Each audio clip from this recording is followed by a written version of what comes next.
He's got the knowledge. Because once again, I have to come on there and talk about how right I am once again in anything that it comes to sports. He's got the questions. I'm going to lose it. Are you kidding me?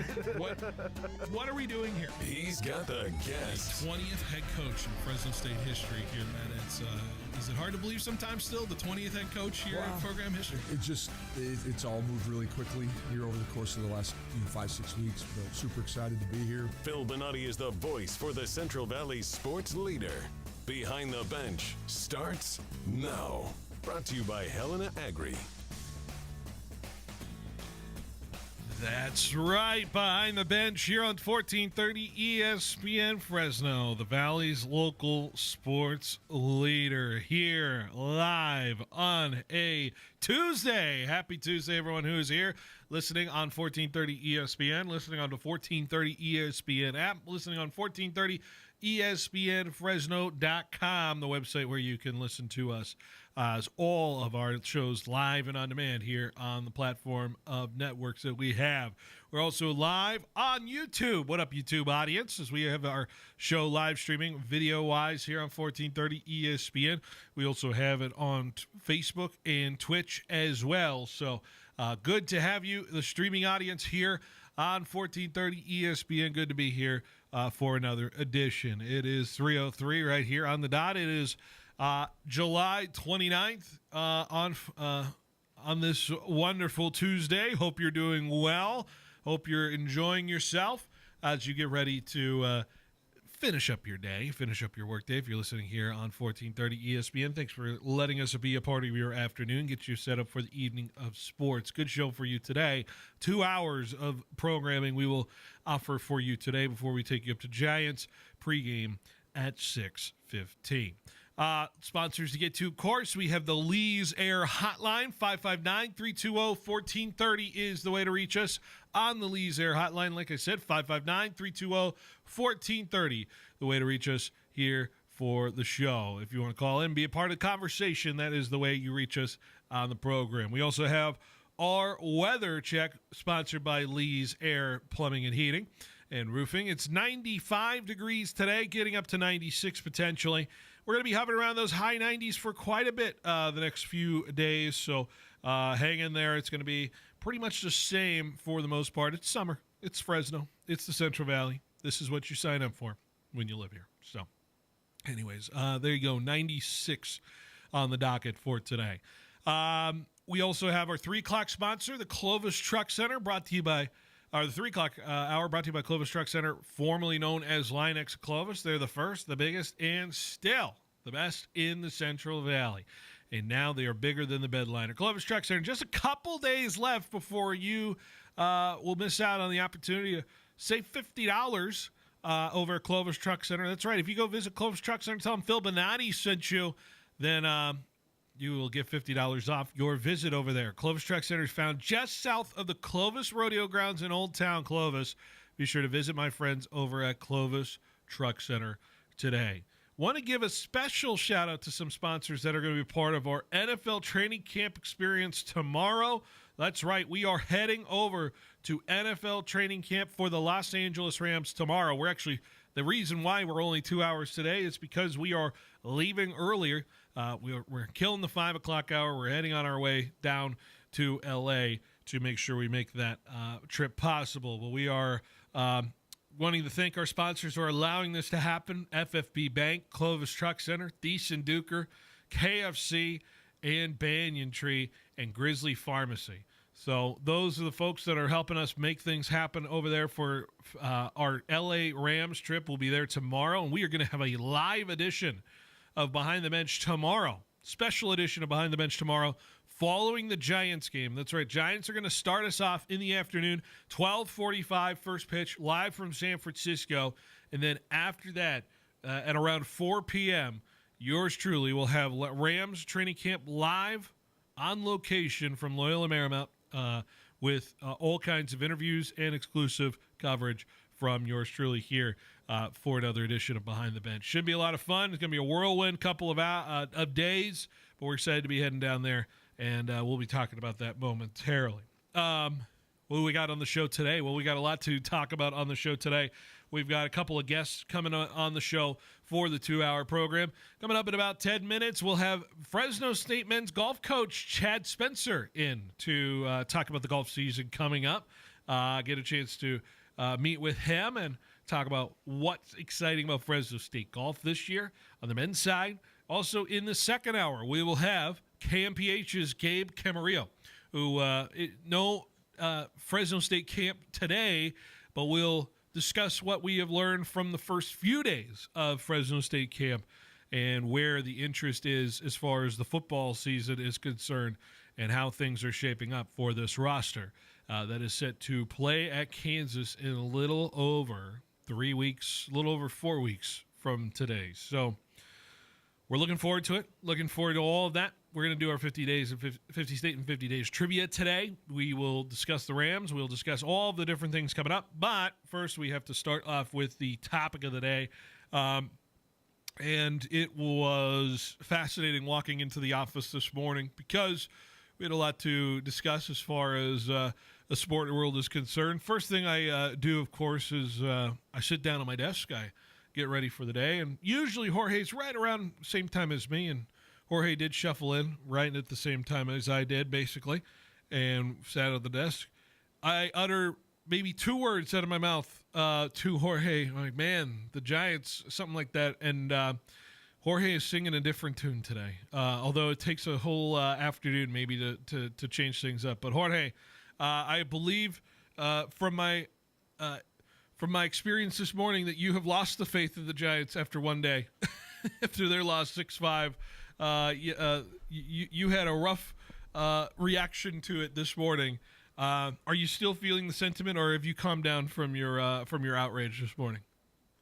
Nah, who said that? Nah. I don't know what you're talking about. I'm still with it. I'm still proud of the team. Are you really? Sure, yeah. Sure, yeah, okay. I'm still with it. Giants lose 6-5 to Pittsburgh last night. Carson was not sharp in his start, and Giants pitchers mostly were not sharp in the game last night, and the Giants are on a lifeline, losing to the team that has one of the worst records in baseball when it comes to playing on the road. You keep saying that. You keep saying that like it's a thing. Like it's certainly it's not a thing. It's literally facts. No, it's not a thing. You can't. It's literally facts. You're just saying things. Statistically, the Pirates are the worst team on the road. It's like there's no other disputing anything in that sense of it. Like stats had to do something with baseball. Come on. Yeah. Come on. You want to hear another stat? Giants are 13-22. You're gonna tell me anyway, so go ahead. Yeah. Giants are 13-22 since the Rafael Devers trade. Do you know how many teams in baseball that have a worse record since that day the Giants have made that trade? I don't know why you keep saying these things. It's like, come on, there's got to be a trying few. to hurt me for real. There's got to be a few teams that have played I worse thought you were baseball. my friend. There's got to be a few teams that played worse baseball than the Giants have since the Devers trade about a month and a half ago, right? Surely there has to be one. This is unnecessary. Unnecessary. I'm telling you, people don't care about this. And that's why they listen every day to this Giants team playing to find a way. In reality, I'm starting to get frustrated more than. Before I let you cook, the answer is 0 teams have played worse baseball than the Giants have since the Rafael Devers trade. Okay, that's the statistic you're looking for. Anyways, go on. Go ahead. Go on your diatribe. I'm just frustrated because it wasn't a game that got out of hand. It wasn't a game that they were playing bad. They just can't score runs. Mm-hmm. Yeah, it just. That's the problem. 132 runs scored since the Devers trade. You know how many teams have scored more runs than that? Every single one of them. Every single team has scored more runs than that since the Giants made that trade for Devers. Brutal it's stuff. Like they expect the Devers to be the answer to the problem, but they never. I don't know. Julia, you're here, and I don't know how much you consumed Giants baseball last night. And are you sharing the same sense of frustration with this thing? But last night, another frustrating loss. The Giants are 1 win above 500. And I would have been shocked to tell you this if, based off the start that they had, they'd be only 1 game above 500 and not even by August. What are your thoughts from last night's game? Yeah, I'm extremely frustrated at this point. I feel like it's at this point solely our offense. They left 12 runners on base last night, which is crazy. I mean, they had bases loaded like at least 2 or 3 times. And I'm not even mad about Weisenhunt's start. I feel like he did fine. Yeah, he did well. Yeah. He did well. Someone showed me a stat line of Lincecum's first start, and it was like 5 earned runs and like 4.5 innings. And I'm like, I get it. I get it. So it's nothing to blame Wizenhunt for. It's an impossible position to put yourself in as a player to try to have a debut where you're trying to save a team's season. That's tough, you know. Yeah, I'm not mad at his performance at all. I'm mad at our entire offense for not being able to score runs and leaving runners on base constantly and not backing up this young pitcher who's coming out and trying to save us. Do we know what the Giants' hitting was for runners in scoring position last night? Do I have that statistic in front of me? I wonder if I can find that real quick. Because a reminder, folks, that over the weekend when they played the Mets, the Giants were 0 for 23 with runners in scoring position. I don't know if I'll have a statistic in front of me that tells me if they're going to play a lot better than that. I don't have it. I don't have a specific runners in scoring position stat for you as far as that's concerned. I imagine it had to have been a little bit better. I'm wondering if MLB has a box score of some sort of that. But that's part of the issue, of course, in that sense. And things are frustrating for this Giants team who is trying to find a reason why they should buy at the deadline. I think it's as maddening as anybody's understanding of this team is that the talent is certainly there for this team. Giants, by the way, last night, 4 for 13 with runners in scoring position. So improvement, but you're giving up 6 runs to one of the worst offenses in baseball. And you can't find the big hits when you need them. And the Giants are continuing to slump and shrink in moments that are absolutely moments that they need to have. And where are the moves for this Giants team moving forward? Where do you have to go from here? It's certainly talking about are we selling at this point? I don't know if selling is the right way. Is there a starter that they can go after? Does that give you an all-in feel? You know, the all-in move I've been thinking about for the last few days, and I've been settling on this, is I think they absolutely should go for Stephen Kwan of the Cleveland Guardians. I think that is the name that has been rattling in my head over and over again. Get Elliot Ramos out of left field. I think Elliot Ramos needs to play a little more DH. I think he needs to settle down. He's been a little bit of a head case the last few weeks.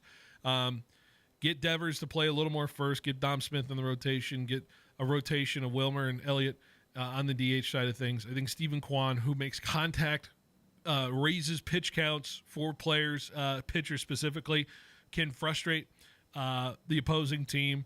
I think he's the perfect Giant. He's from the Bay Area. And I feel like that's the all-in move in my mind that would change my tenor of this team because he would provide what I think Jung-Hoo Lee was providing in April, which was contact, high rate of contact, lack of swing and miss, putting the ball in play, especially in positions where they were productive outs. The Giants need productive outs, and they aren't even getting those, and so that's the frustrating part about it. I've sung this tune many, many times over this airwave, so I don't need to go into it more, but that just feels like where it's got to be. It's a high contact team the team that needs high contact at the plate, and the inability to strike out in big opportunity moments or hit pop-ups in big opportunity moments like last night, especially in that 9th inning when they were trying to find a way to come back. Yeah, that's where it is. Giants, frustrating. They could lose tonight and be at 500. I wouldn't have believed it in April if that was where we were going to be. And here we are staring at it right in the face and 4 games out of a playoff spot. How incredibly different the season feels from even a month and a half ago. All right, let's take a break. When we come back, we're bringing in our first guest of the day, Chad Spencer, Fresno State Men's Golf, coming in next on 1430 ESPN Fresno, the Valley's local sports leader. Hey guys, Phil Benotti here to say a big thank you to all that participated in our Student Athlete of the Week program. It has been an amazing year of sports, and we have seen some fantastic achievements in and outside of the classroom. We want to thank all of our sponsors throughout the season, including a big thank you to the Fieldhouse, who is hosting this year's Student Athlete of the Year banquet. Be sure to swing by the Fieldhouse for all their daily food specials Monday through Friday. Student Athlete of the Week will return next season. We look forward to honoring the next wave of athletes in the Central Valley. Welcome to Banyan Tree, Fresno's favorite dispensary. Voted 2025's Best of Central California's People's Choice Award. Need some healing and relaxation? From flower to edibles, concentrate to vapes, we've got top shelf products at down-to-earth prices. Whether you're a seasoned smoker or just kinda curious, our knowledgeable staff will help you find your perfect match. So climb the Banyan Tree and see how high you can get today. Order ahead at banyantreefresno.com for quick and easy pickup. Banyan Tree, rooted in quality, grown in Fresno.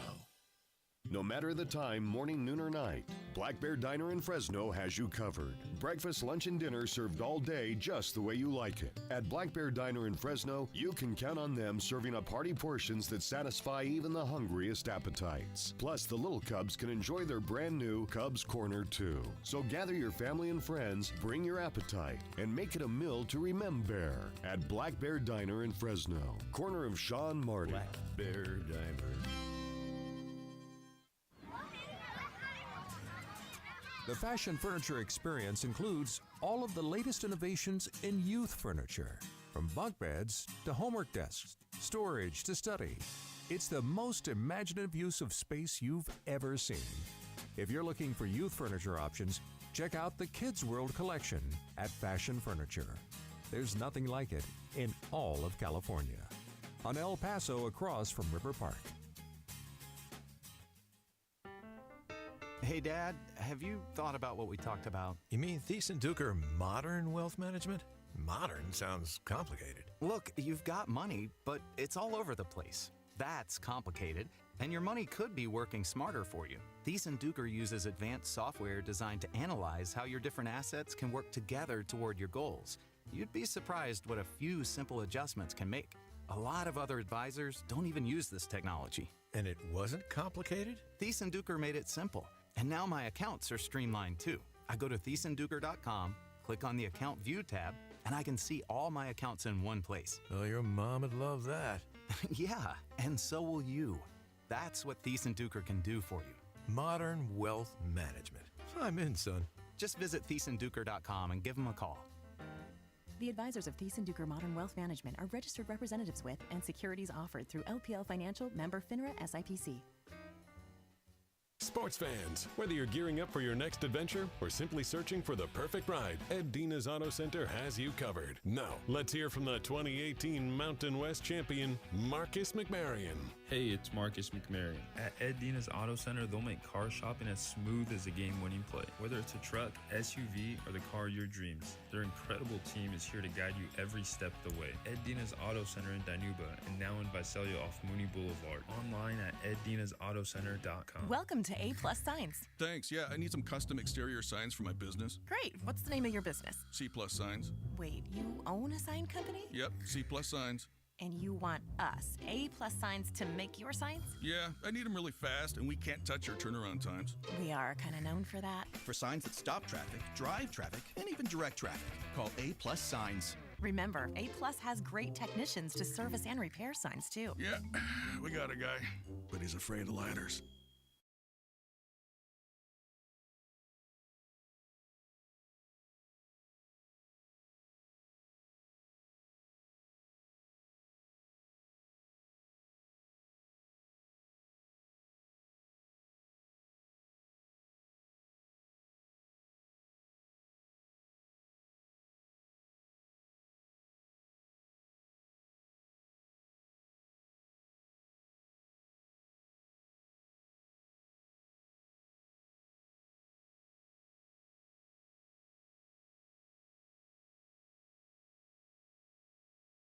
Behind the bench here on 1430 ESPN Fresno here on a Tuesday. Hope everyone's doing well. listening to your Central Valley sports leader, and have our first guest of the day here live in studio, Chad Spencer, Fresno State men's golf coach here. You were telling me right before we came on, 13th year at the helm. Hard to believe for you. Good to have you here on a Tuesday. How does it feel 13 years when you're here? It's wonderful. This is home for me. I went to school at Fresno State. This is a wonderful town and wonderful sports town. Obviously a close-knit golf community. So love Fresno, and it's just breezed by. It's hard to believe it's been 12 full years. Absolutely, and it's good to have you here leading the golf program, and an exciting time, obviously, to be in the sport of golf. I got to imagine, especially with a weekend where golf's a little more highlighted with the Happy Gilmore movie. Did you get a chance to catch that? I did. I was 13 when the first movie came out. It's a legendary movie as far as golf goes. I was a little disappointed with the plot, but there was no plot anyway. No. It was great seeing all the cameos. You had every golf sports star in there. Yeah. So it was cool. Just the local guy, DeChambeau, Scheffler, they're making fun of him getting arrested. There were a lot of great parts. It was a fun movie. Yeah, absolutely. It was a lot of fun. And, you would say the golf realism maybe not so much, but Correct. to make it happen. Nobody's I'm not going to spoil the movie. It's interesting, though. Go watch it. Anyways, Coach, it's exciting to have you here and talking about, going into another season, right? Because for those who don't know, golf is pretty year-round as far as the competition is concerned. There's no real off-season per se, right. Especially when you're golfing here in the state of California, on the West Coast. What is life like as a coach, especially for a group that competes pretty much on the regular? Yeah, we start here when school starts August 20th. It will be our first practice day. We'll be on a plane up to Washington State September 7th. So, it is nonstop until about Halloween. Mm-hmm. We get a little break around Thanksgiving and Christmas, but then it's right back to it in January, and we go till May. And then the guys, they've got their own schedule, full summer schedule. So they're going to be ready, coming in here in the next few weeks. Just looking forward to coaching them up a little bit and getting them ready to get on the plane there up to Washington. Absolutely. Very exciting stuff. And especially this team, who's been very competitive over the last few years, obviously. It's going to be interesting. Last year, the Mountain West for everybody here in the sports of Fresno State, and it's going to be a transition. But, when it comes to this team and the makeup of it, obviously you're going to be replacing a few guys who are graduated, right, and going into this year. So what is the makeup of the team going into this year? Yeah, what does it look like? We're really young, first and foremost. We're kind of led by Jaden Hunter and Jake Betancourt, our lone seniors. James Watney is going to be a really good junior for us this year. I really think he's maturing, coming into his own. He's had some really nice results this summer. We've also gotten a couple of transfers that I really think are going to impact the lineup. Zach Tarter and Vaughn Wasson. And then we've got a couple of nice freshmen coming in, one from Phoenix, Nash Arthurs. He's a wonderful player. So, the future is bright for us. And I think we're going to continue to get better. I think last year was a little bit of a disappointment coming off of our regional year going to NCAAs. But, you live and you learn, and I hope that we'll be a little more consistent this season. Is there any lessons learned from the 2 years ago to that year, last year of the way guys approach things? I know it's so interesting how the tournaments can kind of be one or another. Golfers, obviously, it's one week into another. It's a round by round kind of basis on it. How do you bottle up what you need to what you learn from these things as opposed to just stay the course, right. Do what we do, and this is what Fresno State's about? Golf is a mentality. If you have the right amount of discipline and focus, you can really stay in your game for long periods of time, as we've seen with Scotty Scheffler and some of the best players in the world. Yeah. When we went to regionals, we had two anchors, Matthew Sutherland and Matthew Manganello. When you lose a couple guys like that, you lose some leadership, you lose some direction for the team. So I hope we learned from that last season. Mm-hmm. And now we've got a couple of veteran guys that I think are going to lead the way for us and really kind of show the young guys and the guys that are coming in as transfers the way to go. We've got the schedule. If we can compete like kind of we always do, we should be right in the mix towards the end of the year. You mentioned the change right to the roster, and for guys who maybe are those anchor points of a roster, and suddenly those guys leave, and there's guys on the roster who not necessarily were those anchor points on a roster, an anchor point on a team, and now they have to be in that role. Right. How do you train them into that spot? Yeah, I mean, golf is such an individual sport. What we want is guys to lead by example. You know, we want guys to go out and practice hard, work hard. That's what our guys are going to see. Oh, well, gosh, he's really good at that. What does he do to make himself so good in that area? That's what, in my mind, leads by example. I mean, I got to play 3 years of college golf with Nick Watney when I was here, and just watching him, I just got better by watching him. Yeah. That was a huge help. Now, obviously, Coach Watney was a wonderful coach for me. I learned a lot from him. But, man, when you have a player like that on your team, leading by example, that was a huge thing for me. Just kind of, it's like pace in a race, right? It's just like the pace guy, and everybody kind of follows along in that way, and it just keeps keeps people moving in that formation, right? Yeah, it's the recipe, right? We're all looking for the right recipe, what works well for us to improve certain parts of our game. Golf, there's a lot of different ways to skin the cat, so to speak. Yeah. So you got to find what works for you and what your process is, and go from there. Absolutely. So this team's exciting to see and what they're going to be doing. Obviously, you say you're going to be going to Washington here in a little over a month from now, taking on that tournament up there, and then obviously things are rapidly approaching. What is the process of getting ready in a season like that? Getting guys into, because they're obviously playing, right? And they're very busy in the summer. So is there any change you bring into this when they arrive on campus? The change when we come in, because we've got to hit the ground running. You know, we've got to be ready within about 2.5 weeks of when we start practice. Yeah. So really, we just want to compete more. We want to put them up against each other. We want to qualify for these events and make them earn it. And I think that, you know, putting their feet to the fire in competition is what gets them ready.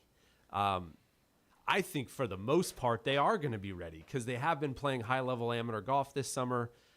You know, that's what gets you prepared, is that competition.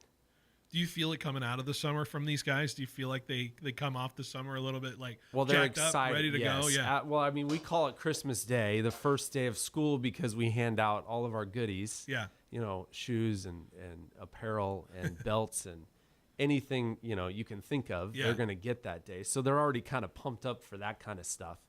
But, it's just exciting starting new, right, into a new season, and we're looking forward to it.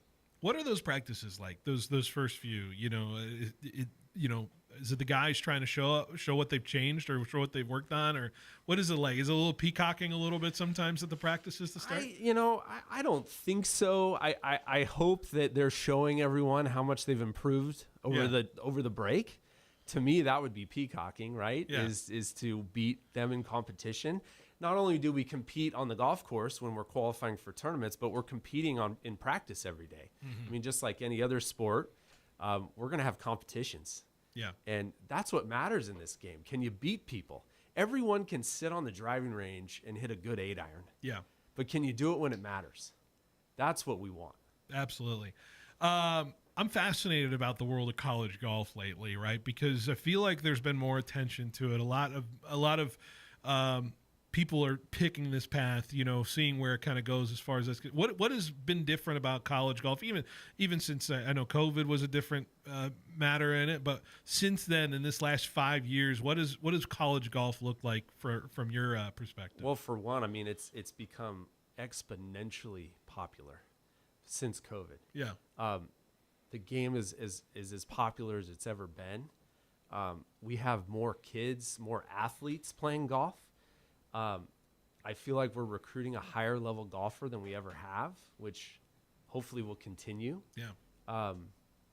You know, it's just an exciting time for golf. Not only, I just love the game, watching week to week on tour. I even watched last week the 3M. I mean, who's watching the 3M right now? Hey, you know, because the major season's over, people aren't as excited. But you know, there's so many good up and coming players.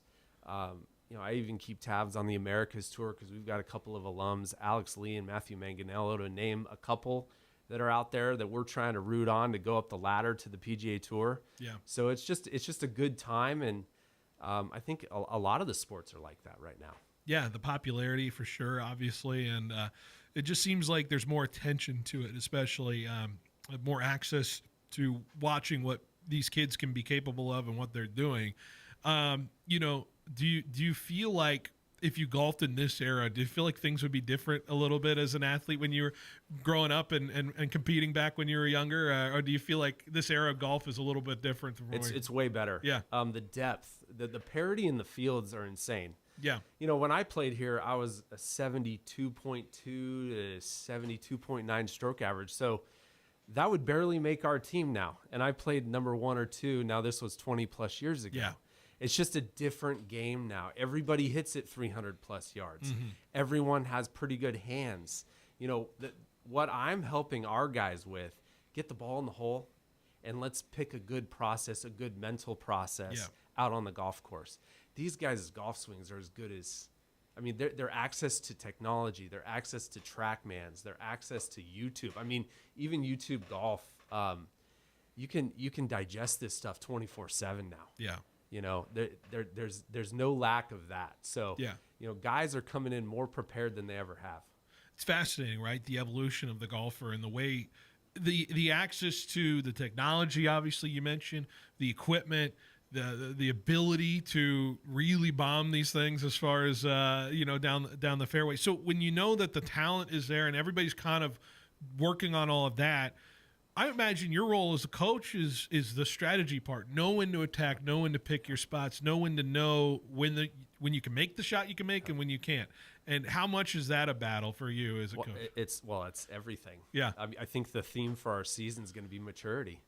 Who can be the mature golfer out there and play golf the right way? Yeah. It's not always pedal to the metal, bomb and gouge the entire time. Mm-hmm. We need to pick our spots. We need to pick a good angle.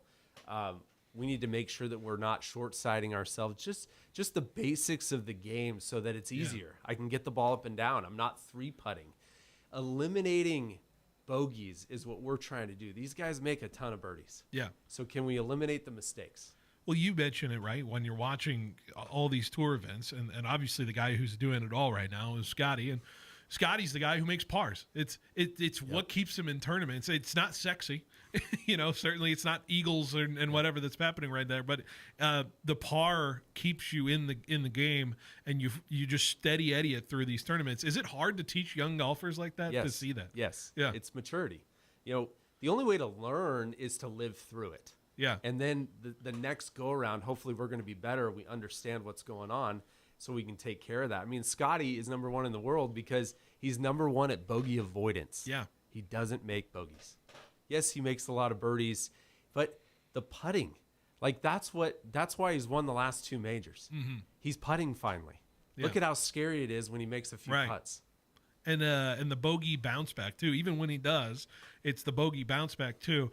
When you see the guys react to a bogey or anything like that, how much is that the coaching part of it for you? Is taking that moment to get them to a different headspace? Because I feel like when you come off a bogey, that's the most important time as a golfer to really reset and figure things out. We call it carryover. Yeah. When guys get a little grumpy, a little pissy out there, we call that carryover, and sometimes it carries over into another shot. Yeah. Which then, boom, I might make another bogey or worse. So we're focusing on, get a little upset about the shot, but let's learn about it and then get over it so that we're back in our process so that, hey, that next shot, we're good to go, and we're not worried about what happened 20 minutes ago. Chad Spencer here, Fresno State men's golf coach, here with me on 1430. I got to ask, I want to take it back a little bit because you were a player, right, at Fresno State. And when did you feel like coaching was the thing for you? Did you know it as a player? Did you how did you know this was going to be your path? So after my 4th year at Fresno State, I had about a semester to go with school. And I asked Coach Watney at the time, I said, hey, Coach, would you mind if I kind of tagged along and helped you out a little bit and see what this coaching thing's all about? Yeah. He got me interested in it. I played a couple of years on the Canadian tour. So, didn't love it. got my face kicked in pretty good up there. I was actually training to become a fireman after that. This was in 07, 08 when the housing crash happened. Wow. Therefore, we're going to nix all the hiring right when I was near the Chiefs' final interview. Oh, man. Okay. So I was like, geez, what am I going to do now? Go online, find a coaching job at UNR. Yeah. So I started with the Nemesis at Nevada.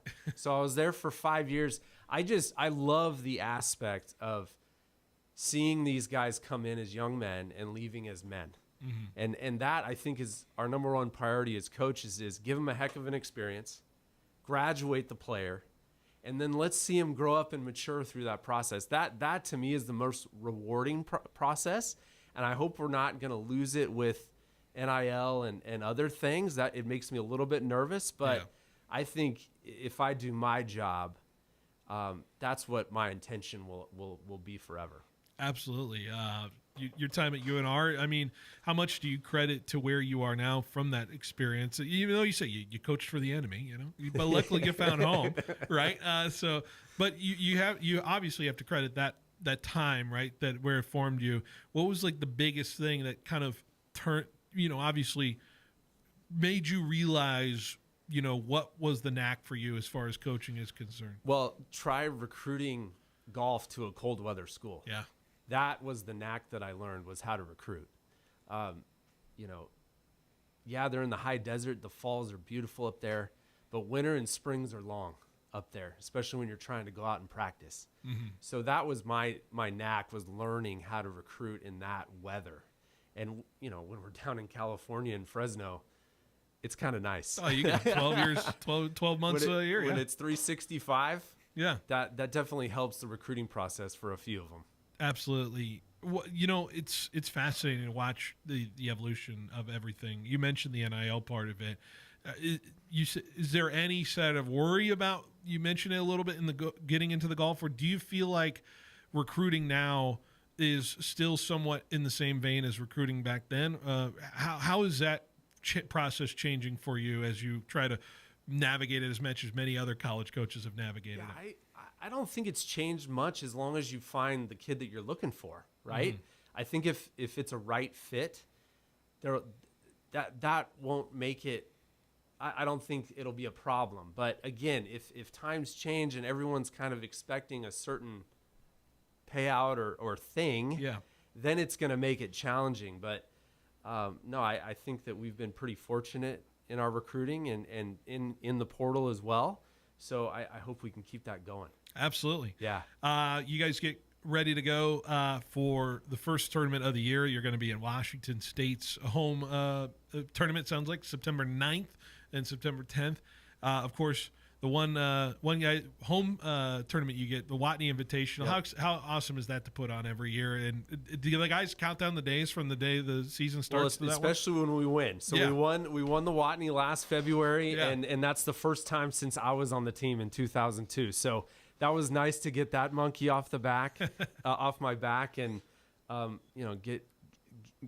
just get that momentum. But obviously, the home tournament's our only time to showcase our players in front of Fresno, and this year it's at San Joaquin Country Club, which is obviously one of our favorites, and we're looking to welcome a good field, and we hope to go back to back. Did you hear from the Watneys when you finally won?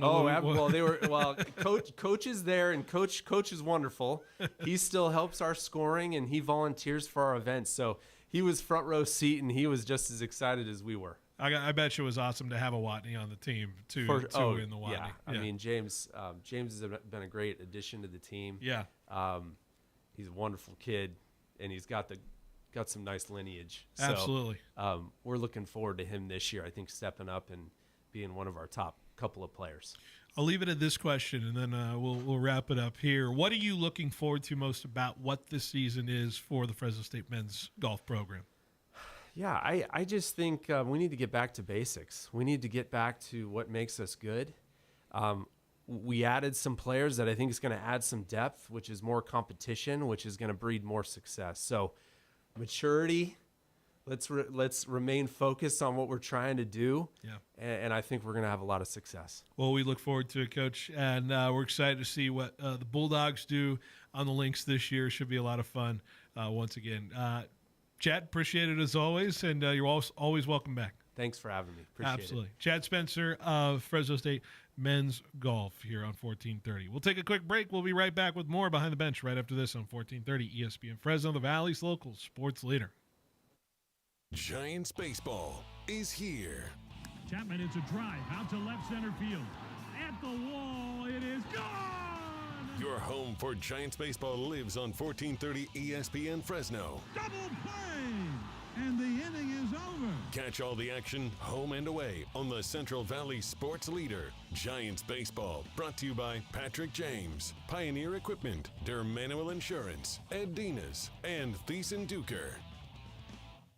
At FFB, we know behind every business is a person. That's why we're more than a bank. We're a partner, a farming-focused bank for hard workers, a future-forward bank for big dreamers, and a family-friendly bank for the next generation of owners. From first ideas to major milestones, we're here to help you chase your goals and score big. So what can FFB mean for your business? Find out at ffb.bank. That's ffb.bank. FFB Bank. Let's win together. From breezy linen to performance polos, the Patrick James Summer Collection defines cool, effortless style. It's where classic West Coast spirit meets modern refinement. Discover timeless looks from brands like Faraday, Johnny O, Martin Dingman, alongside staples from Tommy Bahama, Robert Graham, and our signature Patrick James line. Made for the man who values quality, confidence, and the art of dressing well. Patrick James, California's sophistication. On Shaw, inside Fresno's Fig Garden Village. Whoever it was that said rainy days are followed by rainbows and pots of gold definitely wasn't in the raisin business. Rain in the wrong place at the wrong time can be a disaster, a crop disaster and a financial disaster. In short, it can mean there's no payday for all of your labor. Fortunately, it doesn't have to be that way. The solution? Crop insurance for raisins. Bowman & Associates, your local crop insurance specialist, has been writing raisin crop insurance for over 40 years. Bowman & Associates is one of the largest crop insurance agencies in the state and the nation.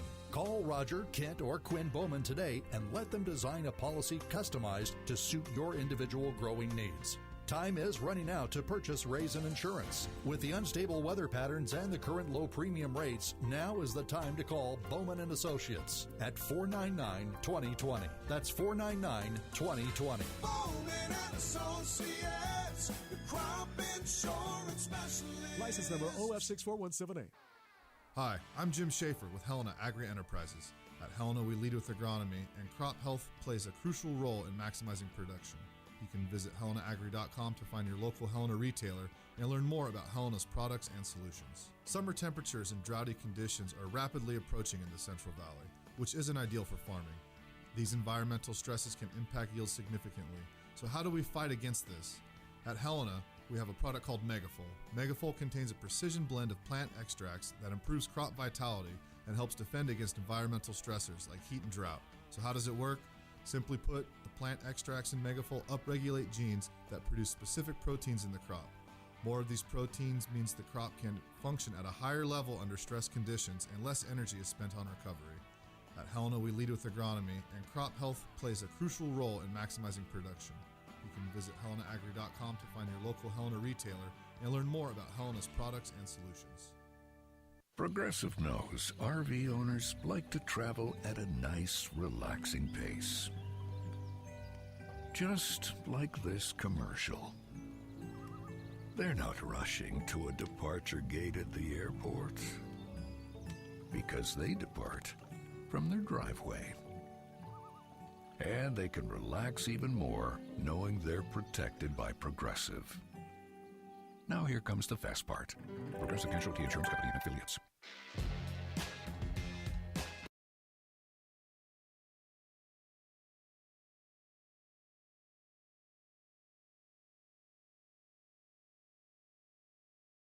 Behind the Bench here on 1430 ESPN Fresno, the Valley's local sports leader. While I sound doom and gloom for Giants baseball, I will say, and I was just reading this stat off air, and I'll read it on air. It can be worse outside of being a Giants fan because I read a stat that the Orioles had scored 50 runs since Saturday in baseball. The Arizona Diamondbacks have scored one entire run since Saturday. And Julia, you were You like your Diamondbacks a little bit because you're out there in Arizona from time to time. It can be worse if you're a Giants fan, right? Is that fair to say? It can be worse. Yeah, at this rate, I don't even know what to do. Most of the time when one team is starting to sink, I'm like, okay, at least I have the other one. But right now, I feel like I have nothing at this point. The Jorge, it can be worse. You could score just one run for Saturday. Could it be worse, though? Could be worse. Could be worse. I guess. All right, we're going to do another edition of 50 States in 50 Days Trivia. We got 2 states to get through, so let's see if we can cook on this one. Jorge was 5 for 5. Julia was 1 for 1. We got all 6 athletes, so we'll see if we can do this here. We're going to start with the state of Idaho. Are you ready?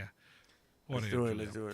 All right. This is for 3 athletes, top 3 athletes born in the state of Idaho. And we're starting with number 3. Good luck. This is a 3-time ACHA Division I All-American, 3-time Patty Kazmaier Memorial Award top 10 finalist, a Women's College Hockey Association Player of the Year, NCAA Frozen Four All-Tournament team, and Wisconsin's all-time leader in career goals at college. Yeah. A college hockey player? Well, not a men's. Not just college, because she's also then became a 4-time Olympic medalist, gold in 2018, silver in 2010, silver also in 2018, and silver in 22. I have no idea. Yeah, I have no. Wait, she played in Wisconsin. She played at Wisconsin, the University of Wisconsin. Yeah. You are looking for the hockey player named Hillary Knight. Hillary Knight. Okay. You've heard this name, I know. I have heard that name. You have heard this name. Yes. All right, let's see if we can. We're 0 for 1. We're 0 for 1. All right. Second-ranked athlete born in the state of Idaho. He is a 1996 first-team All-American in college, 1996 Pac-10 Offensive Player of the Year at Arizona State, was also a Heisman finalist in 1996. That would be Jake Plummer. That would be Jake Plummer. I knew you would get that one. ASU. I knew you'd get the ASU athlete. Yeah. 42nd overall pick in the 97 NFL draft, set Cardinals rookie records in passing touchdowns, which was later suppressed by Kyler Murray. He was a one-time Pro Bowler for the Broncos in 2005 and went to an AFC championship game. I'd argue he had a better career than this number 1 guy. This number 1 player is the All-Idaho Player of the Year, Idaho Gatorade High School Football Player of the Year, first-team All-State, and went to play football at, I believe, BYU. Not very helpful right now. Did he play in the pros? He has played in the pros because he then signed with the Saints in 2017. Eventually being named the 2018 NFL Special Teams Player of the Week award in Week 14, and then became the 2022 Week 5 NFC Offensive Player of the Week. And he's the only player in the Super Bowl era with 10 career rushing touchdowns, passing touchdowns, and receiving touchdowns. He's a quarterback? Only player in the Super Bowl era currently playing football that has 10-plus career rushing touchdowns, passing touchdowns, and receiving touchdowns. Should be very obvious now. There's only one player. The Saints. Yeah, with the Saints. Come on. It's on the tip of your tongue. Hill. Who? What's his freaking name? I'll give it to you. Taysom Hill. Yeah, I was going to say Tyson. Taysom Hill. Who had a better career, Plummer or Hill? I want to say Hill because he's still playing. I think Jake Plummer had a better career. I mean, he was a better quarterback. Because Taysom Hill doesn't have a nickname. It's Jake the Snake. Everybody knows Jake the Snake. Yeah, I think he got a better career in college. I don't know about a better career in the NFL. All right. Idaho. That's debatable. How about that, Idaho? Idaho representing. Do we have any other athletes from Idaho that were notable? Harmon Killebrew. Why is he not here? Jason Schmidt. Merrill Hodge. Luke Ridenour. Peekaboo Street. I remember Peekaboo Street from Olympic days. All right, we're going to the state of Mississippi for the final 5 minutes of this segment. These are big-time athletes. Here we go. Number 3. This is a Super Bowl champ in the 80s, an MVP in the 70s, an Offensive Player of the Year, 5-time first-team All-Pro in the NFL, 9-time Pro Bowler between the 70s and the 80s. Can you tell me his position? He started 178 consecutive games, the most ever, by a running back. Okay. Don't you cheat, Julia. I'm looking at the phone. Was he with the Bears? Could be. Is it Walter Payton? Walter Payton from the state of Mississippi is correct. Walter Payton. What gave it away for Walter Payton? Because you said maybe in the Bears. Maybe. Because I knew some stat, but I didn't really know if it was him or not. No. Walter Payton. What you just absolutely crazy. Because you would have told me no if he wasn't from. Who could be better than Walter Payton from the state of Mississippi? We're about to find out. I know one, but you're probably gonna name him here soon. Super Bowl champ in the 90s, 3-time MVP, NFL Offensive Player of the Year, 3-time first-team All-Pro, 11-time Pro Bowler, and a Hall of Famer in the Pro Football Hall of Fame in 2016. 16? 16. Julia, you got to guess? 2016, so.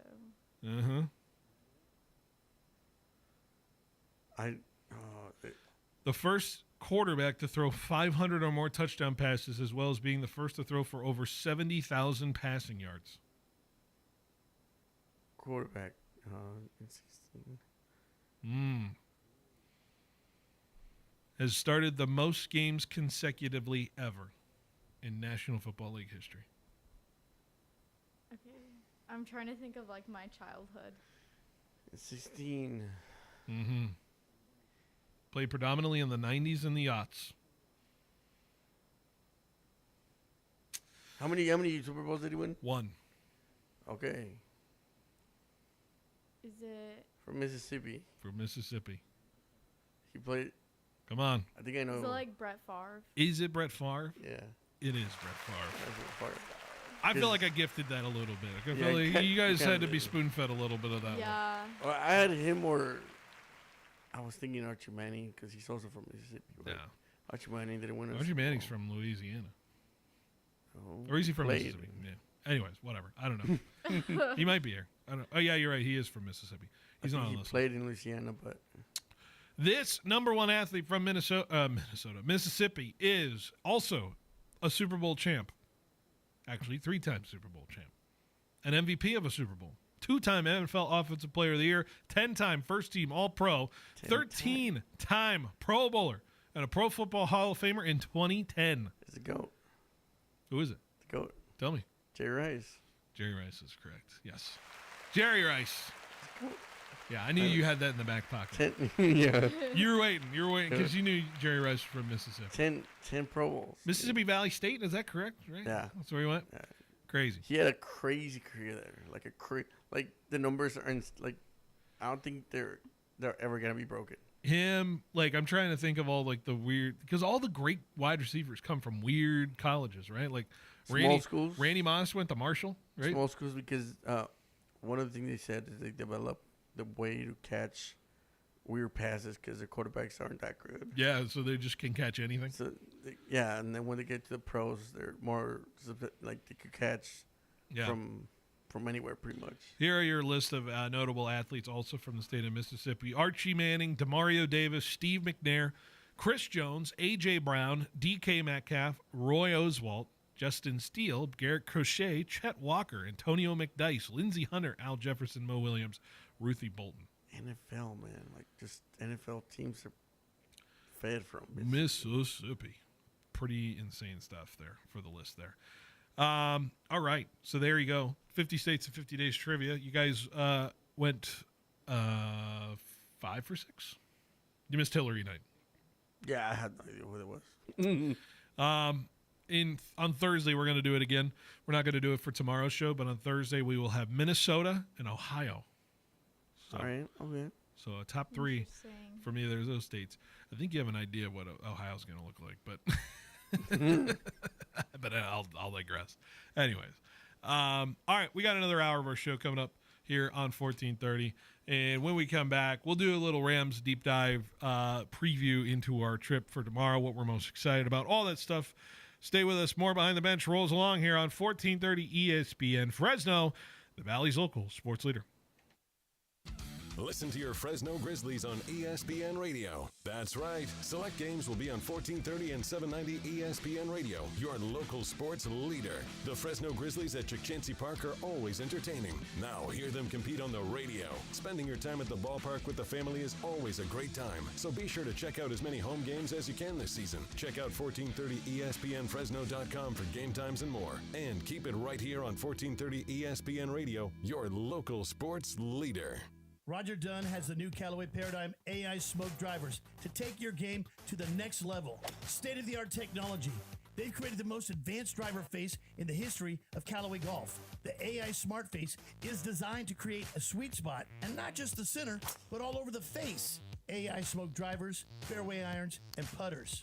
The AI smoke driver, it's sweeter from every spot. Paradigm AI smoke drivers. Remember, you're always number one at Roger Dunn. Craving something different? Lynn's Restaurant Group has a variety of spots to satisfy every craving. If you're in the mood for teppanyaki and sushi, Hino Oishi offers an unforgettable Japanese experience. For bold, flavorful Chinese dishes, Spicy J's has exactly what you're looking for. Enjoy a hot pot experience at J-Pot and top it off with boba from JT Inside. Whether dining in or ordering out, every meal is memorable. Visit lynsrestaurantgroup.com to learn more. Are you a business owner struggling to understand how cloud technology can help your business? Are you in need of computer and technology support for your employees? M-Cubed Technologies is your solution for fully managed IT services. 24 hours a day, 365 days a year. M-Cubed will be your partner in the digital world, allowing your business to carry on worry-free. We specialize in cloud hosting, Microsoft 365 management, general IT support, and VoIP phone services. Call M-Cubed Technologies today to discuss our partnerships. Summer is here, and the hottest deals are at Valley Pure. For premium indoor house flower to tasty edibles, smooth vapes, must-have concentrates, and refreshing cannabis drinks, we've got everything you love at prices that keep you coming back for more. Stock up for your summer fun with unbeatable discounts across all Valley Pure locations. Whether you're looking to relax, celebrate, or spark up some good vibes in the sun, Valley Pure has the deals to keep the season rolling with easy online ordering and curbside pickup right from the app.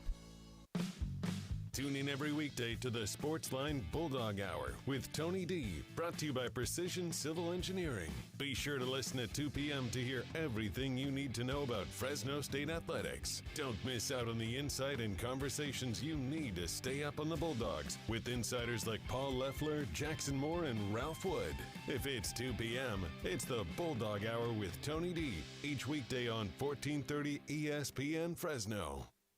Hey guys, Phil Benotti here from Behind the Bench to tell you about my friends at Clovis Truck Center. That's right, you've heard me talk about getting ready for the summer. Well, now it's here. And if you still haven't gotten those things you need, quit slacking off. That's right, I'm talking to you. Get your vehicle ready for some summer fun, especially around the 4th of July weekend. Clovis Truck Center offers roof racking not just for trucks, but for SUVs and cars as well. So you can bring all that gear you need for that weekend getaway. They can also get you ready for towing as well, whether it's for that RV or boat that you plan to take up to the lake on a hot summer weekend. And if you're in a pinch, Clovis Truck Center can have you in and out as quickly as the same day with all they provide. They have all the things you need in stock, so it's right there in the shop. No waiting on a part to be shipped in and out the same day. Be sure to stop by Clovis Truck Center today, just located south of the Clovis Rodeo Grounds in Old Town Clovis. Remember, they're the first, the biggest, and still the best in the Central Valley. You're listening to the home of the San Francisco Giants, KFIG Fresno, 1430 ESPN. This is SportsCenter. I'm Nick DeLuca. The NFL NFL's last holdout is ending. Bengals star edge rusher Trey Hendrickson planning to report to camp tomorrow in an effort to jumpstart negotiations on a new contract. Two sides haven't worked any closer to a deal, but reporting will end the $50,000 per day fines for Hendrickson. He leads the NFL in sacks over the last 2 seasons, had a league best 17 and a half in 2024. Hendrickson still searching for his new contract. So is Micah Parsons. Cowboys star and owner Jerry Jones going back and forth during the first few days of camp. ESPN's Adam Schefter on what's holding everything up. The actual negotiations, there are none right now. They're not really talking. So I think both sides didn't particularly enjoy how each handled it, and I think it rubbed each the wrong way. And I don't think they're in a spot now where they're talking about doing a deal right now. Schefter on unsportsmanlike. Elsewhere, Browns corner Martin Emerson carted off at practice today after suffering an Achilles injury. Will have an MRI to confirm severity. Has made 33 starts over the last 3 seasons with over 200 total tackles. Major League Baseball trade deadline closing in. The Blue Jays acquiring reliever Sir Anthony Dominguez from the Orioles. Just switched clubhouses at Camden Yards today. The O's taking Game 1 16-4. They've scored 27 runs in 2 games in the series. Dominguez has a 3.97 ERA this season. Hey, it's your resident Super Bowl champ, Chris Candy. Coming on Wednesday, there were 7 new head coaches hired this offseason. I'll tell you what success looks like for each of them in 2025. It's Unsportsmanlike, 6 a.m. Eastern, right here on ESPN Radio, ESPN2, and ESPN News.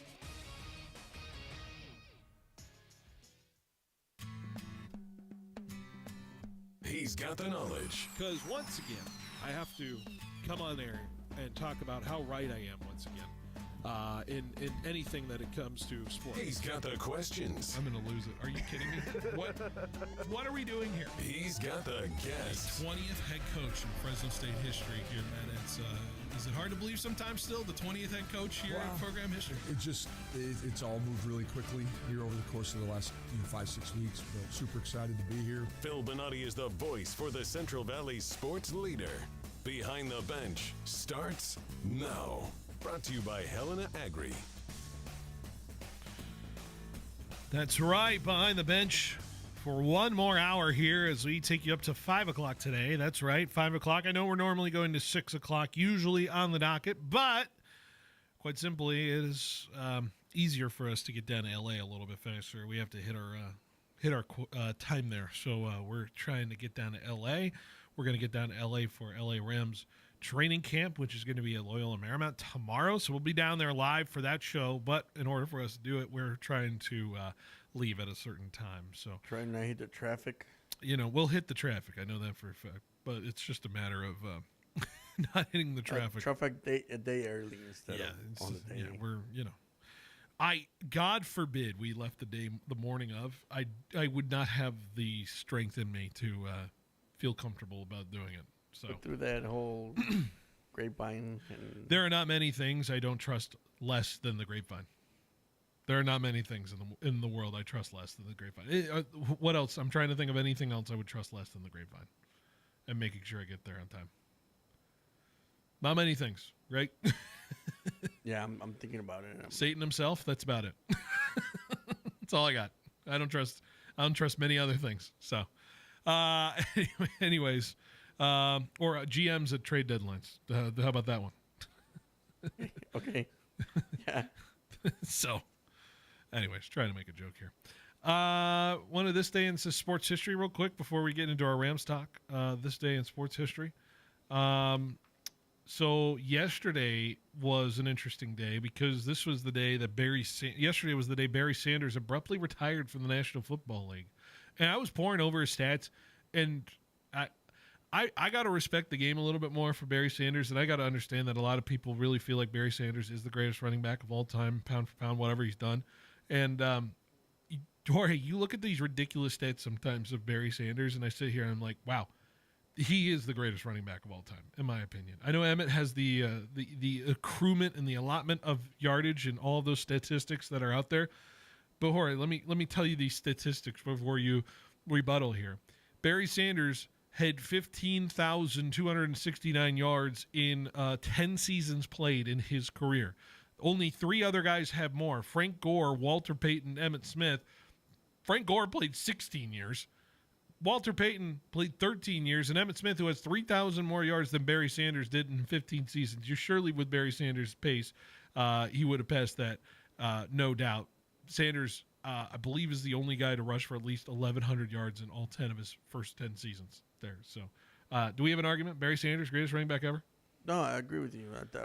I was able to watch him his last season, and or at least I remember watching him his last season. It was. I mean, he was slowing down at the end, but he was still able to hit that. It was weird how he would hit a hole. All of a sudden, he's 5 yards ahead of everybody else. Yeah, and you just couldn't catch him. You know what it reminds me of Megatron. Yeah. I can't remember his name, but and they both playing the same team. Calvin Johnson. Calvin Johnson. There you go. They didn't play at the same team on the same time, but no, not at the same time. But they were both just so ahead of their time. I feel like they're just players who just had like this magic in them, where, you know, Calvin Johnson could just go up and catch any ball that was thrown to him, and Sanders could just go out there and just run around any defense. You know, it was special. It was special watching them. Definitely. It's like if we get Saquon Barkley to retire in 2 years from now. Like that's what the equivalent of is. And honestly, it's weird to see that, you know, these kids think that football's forever, or that at least that they're trying to like stretch out their football careers the most. But when he retired, he was doing it at a high level still. So it's weird. You know what's crazy too? You want to hear the stats that are just insane as far as that's concerned? Saquon, you want to know how many career yards he has, and he's 28 years old? Because we all sit there and just think Saquon's amazing, and he's like the modern day, you know, top running back ever. He's only got 7,200 yards in his career. I know he had some injuries and stuff like that. It's just crazy. To be honest, the NFL changed a little bit more to a throwing league. I get it. However, the way that in the 90s they were playing the defense, and the way that he was, you know, getting hit, it was a lot different than what they do now. But man, to see how many yards he got in so little time, it's magic, man. He's nearly at 10,000 yards all scrimmage. I don't imagine Barry Sanders was catching many passes, or maybe he was. I'm curious now if I want to see what Barry Sanders was doing in the receiving game, because I can't imagine it was a whole lot. Yeah, 2,900 yards receiving for Barry. That's not bad for a It's running not back. bad for, you know, the 90s, you know, stuff like that. Derrick Henry's at 11,000 rushing yards career-wise, and he's at 31 years old. So I don't think he's been in the league for a long time. Yeah, I just don't think we're going to see another Barry Sanders ever again. I don't think so either. I don't know. Anyways, speaking of football, NFL, all this stuff that we are getting excited for, we're going to be heading to Rams camp, like I said. And so I wanted to pull Julia here real quick because I wanted to ask you, you didn't know just a couple days ago you weren't even going because we weren't sure we were going to go or not, but now we revealed it on Monday's show that we are. What are you looking forward to most about Rams camp?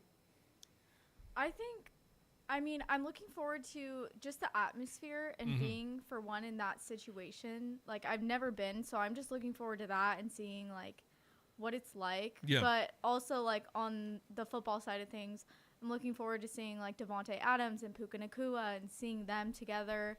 And so, I mean, I'm looking forward most to that. And then just being there with everyone is what I'm excited for. What is your vibe on the Rams this year going in? Like, because I know obviously you're an avid football person when it comes to this, but like do the Rams are they one of the top like 3 interesting teams in football right now because of the capabilities they have, because of the personnel they have and what they have to it? Because I feel like I sit there with that opinion. I'm genuinely curious on whether people feel like the Rams are a compelling storyline this year in the NFL. So I might be a little too close to the situation, but where do you feel like the Rams are as far as the dialogue of the NFL?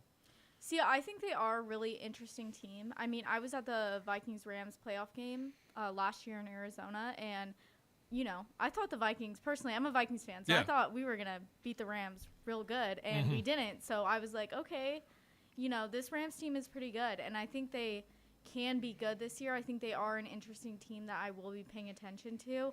I just think it's interesting with Stafford getting older and getting hurt more, just how much longer he can keep this going. But I think they are going to be interesting, especially this season.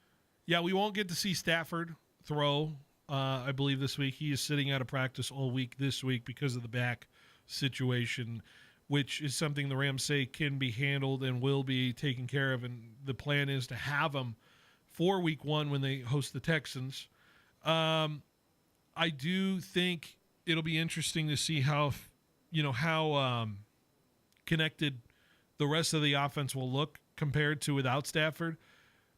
I think the strength of this team isn't just where the offense sits, because I think that is the flashy, fun thing to look at for the Rams. But the story of the Los Angeles Rams is they are essentially, I would say, built like the Philadelphia Eagles in the sense of, especially on the defensive side, of the amount of rushers they can throw at you and the way you can attack a quarterback and attack a line. You saw it better than anybody when they faced Minnesota last year. Sam Darnold was running for his life in that football game. And even in the game after that, in the playoff game, Jalen Hurts even he got hurt a little bit, and they got a safety on the Eagles in that game as well. So they were the Rams are as big of a threat to change a game when it comes to the front four as any other team in football right now.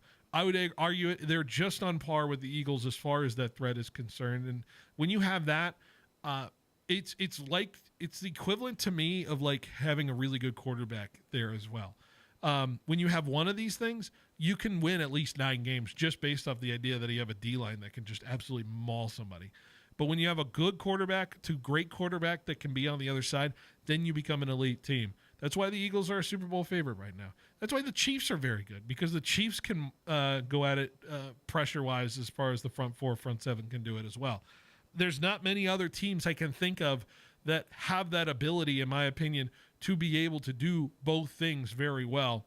There's only a few that have it. The Chiefs, to me, the Eagles, and to me, the Rams sit there as well. I know the Lions have what the Lions have, but I don't feel like it is up to par in the collective whole as those 3 other teams I just listed. So I'm hyped. I'm hyped to see what this Rams team looks like, because last year we had the sniff test and we felt like this team was capable of doing what it did last year, which was a play away from beating the eventual Super Bowl champs. I firmly believe this team can get to Santa Clara this year for the Super Bowl based off of what I'm feeling and what I'm seeing.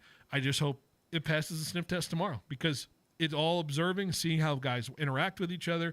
That's the part of the game that we don't get a chance to see very often. We just hear from, as far as that's concerned. That's what I'm looking forward to most, what the interaction between the players are going to be as far as tomorrow is concerned. And I can't wait to see it. I can't wait to see it tomorrow. So it's going to be a fascinating thing.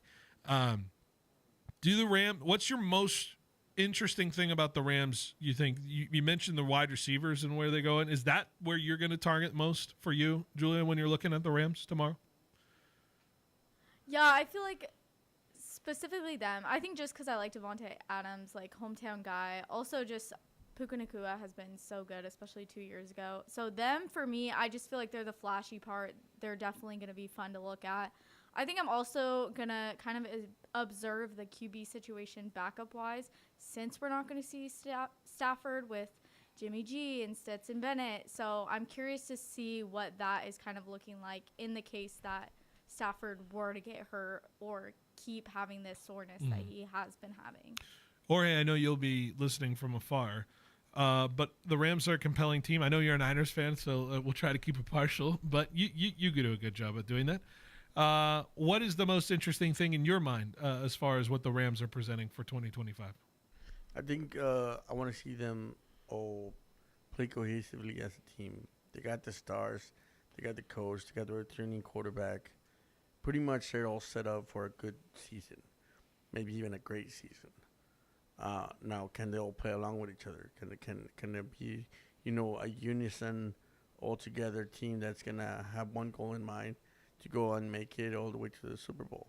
Yeah. Can they do that? Is that something that we could see maybe in when you guys are down there and see if they could, if that's what part of what they're doing, then I'll believe more in, like you said, they might make it to Santa Clara.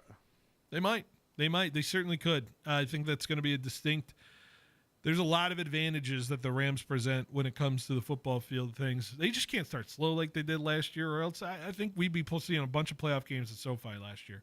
But 1-4 ain't going to do it to start the year again. So I don't think the Rams can afford that. Okay. Very excited. Can't wait to see it. We're going to be leaving like literally less than an hour to head down to LA. So I'm looking forward to that. But we still got some more show to get to. And I don't want to keep Gabe Camarillo waiting. So why don't we get him on the phone line and talk to our KMPH reporter. We're going to talk. Our old buddy Gabe Camarillo is going to come on next, talking about Fresno State, the camp over the past few days. We'll discuss with him, talk about all things in the topics as well. Stay with us. Behind the Bench rolls along here on 1430 ESPN. Welcome to Banyan Tree, Fresno's favorite dispensary. Voted 2025's Best of Central California's People's Choice Award. Need some healing and relaxation? From flower to edibles, concentrate to vapes, we've got top shelf products at down-to-earth prices. Whether you're a seasoned smoker or just kinda curious, our knowledgeable staff will help you find your perfect match. So climb the Banyan Tree and see how high you can get today. Order ahead at banyantreefresno.com for quick and easy pickup. Banyan Tree, rooted in quality, grown in Fresno. Sports fans of the Central Valley, are you ready to step up your game day grilling? Step into the Butcher Boss and discover winning flavors the champions crave. Ask about their 5 for $35 deal, where you can feed up to 5 people for $30.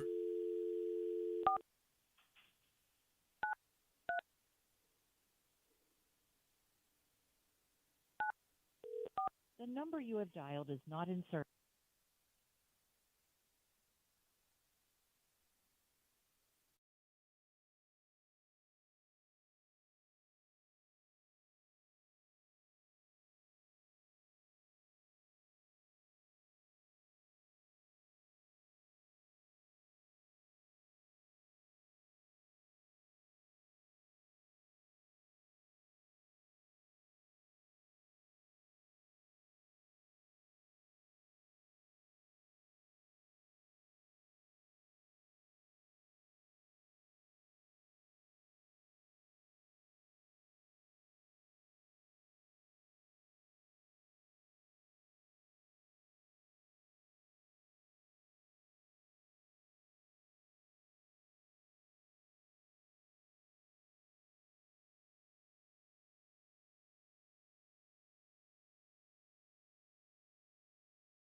Left center field. At the wall, it is gone! Your home for Giants baseball lives on 1430 ESPN Fresno. Double play! And the inning is over. Catch all the action, home and away, on the Central Valley sports leader, Giants baseball. Brought to you by Clovis Truck Center, Fashion Furniture, M Cubed Technologies, Lee's Air, and Clausen Automotive. Whoever it was that said rainy days are followed by rainbows and pots of gold definitely wasn't in the raisin business. Rain in the wrong place at the wrong time can be a disaster, a crop disaster, and a financial disaster. In short, it can mean there's no payday for all of your labor. Fortunately, it doesn't have to be that way. The solution? Crop insurance for raisins. Bowman & Associates, your local crop insurance specialist, has been writing raisin crop insurance for over 40 years. Bowman & Associates is one of the largest crop insurance agencies in the state and the nation. Call Roger, Kent, or Quinn Bowman today and let them design a policy customized to suit your individual growing needs. Time is running out to purchase Raisin Insurance. With the unstable weather patterns and the current low premium rates, now is the time to call Bowman & Associates at 499-2020. That's 499-2020. Bowman & Associates, the crop insurance specialist. License number OF64178.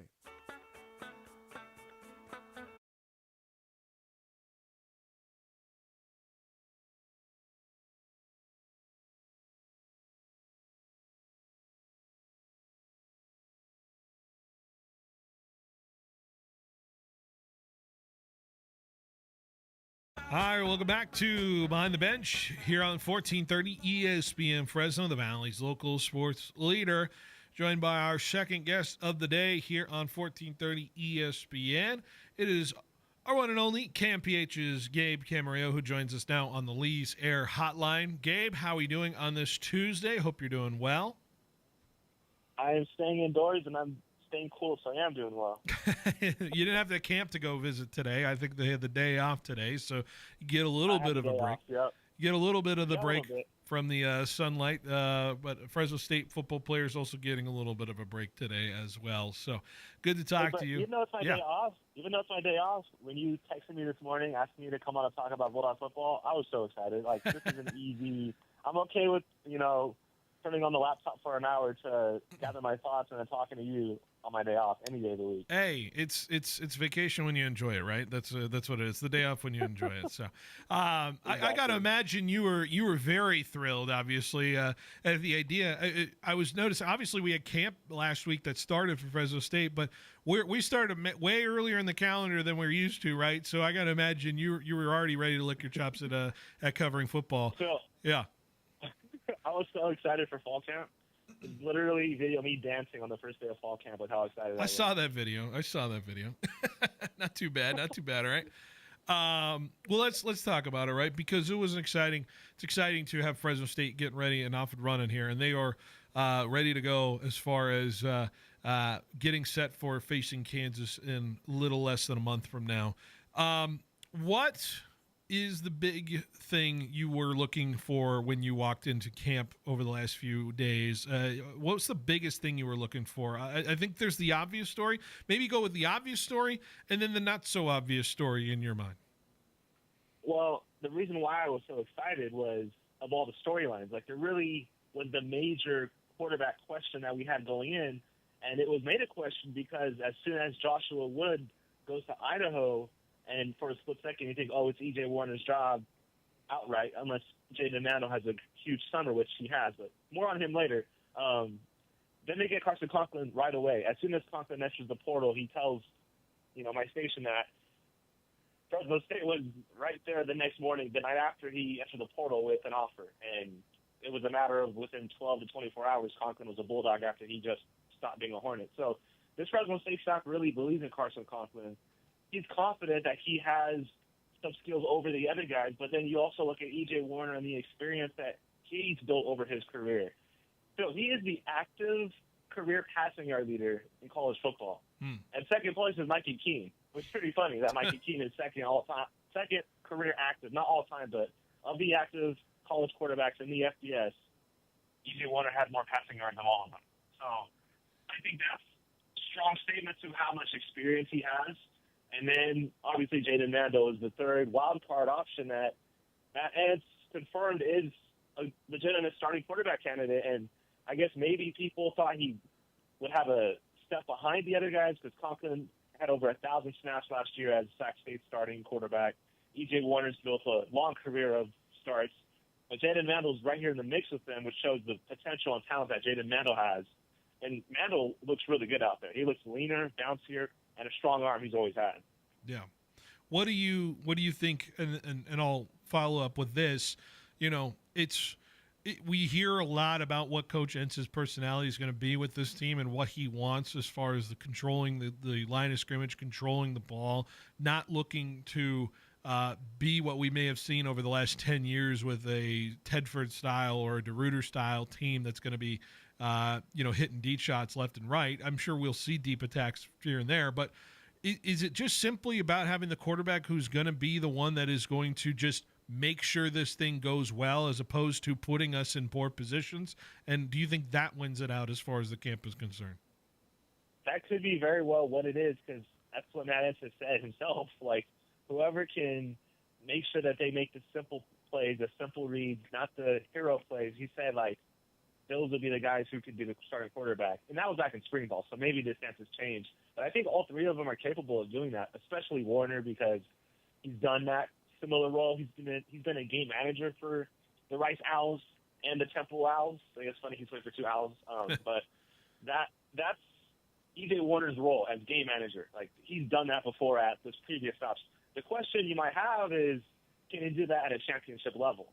Well, if you're playing turnover-free football, you can, but Warner has had a penchant for interceptions that's similar to another former Bulldog quarterback, Mikey Keene. In fact, Warner has more career interceptions despite having more career passing yards than Mikey Keene.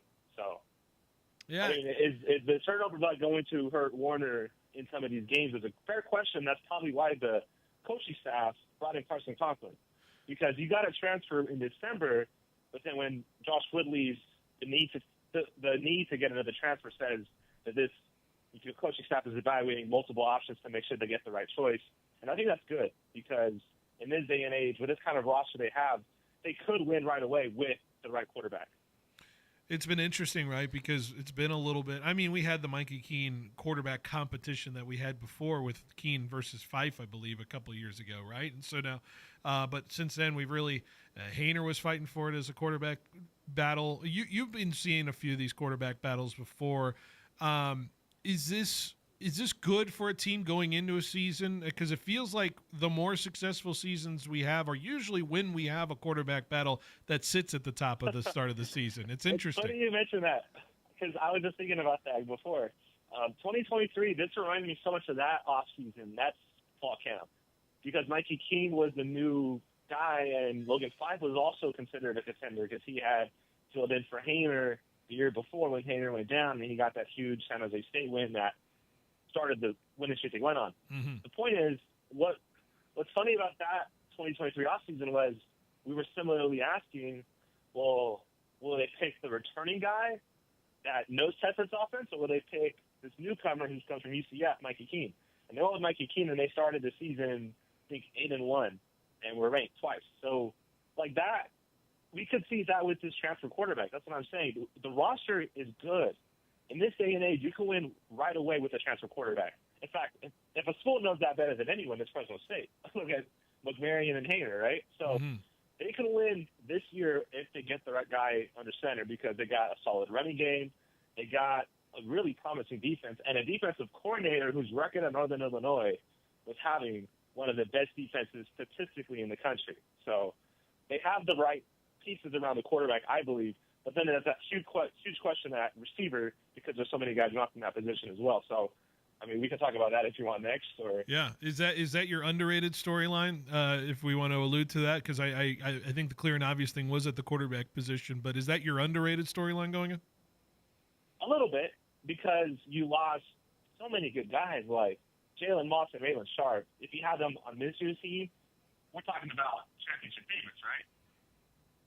Oh, yeah. Or am I getting too far? No, I'm going a bit too far saying if they had Moss and Sharp and Donaldson in the same offense, like, yeah, that's just a transfer portal. No, that gets kind of frustrated when you think about it. You're absolutely right. You're absolutely right. It would have been a phenomenal team. We would be, we'd be beating Boise by 20.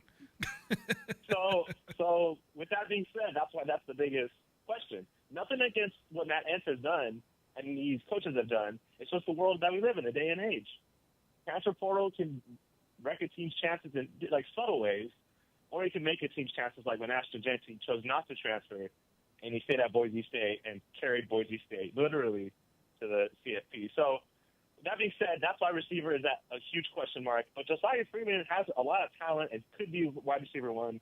It's just who can be the depth behind him.